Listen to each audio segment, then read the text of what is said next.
రాష్ట్రంలో ఇప్పుడు ఎక్కడా చూసినా మూసీ సుందరీకరణ ప్రాజెక్టుపైనే డిస్కషన్ నడుస్తున్నది.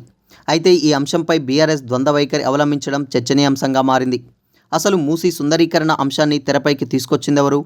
Musi river front development corporation ఏర్పాటు చేసిందెవరు అని ప్రజలు వివరాలు ఆరా తీస్తున్నారు.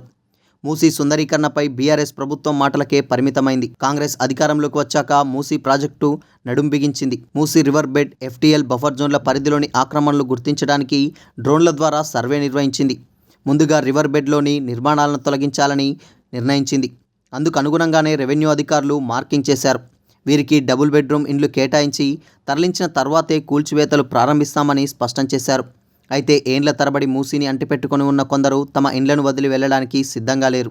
మూసీ సుందరీకరణ నేపథ్యంలో ప్రతిపక్షంలో ఉన్న బీఆర్ఎస్ ఆందోళన చేస్తున్నది.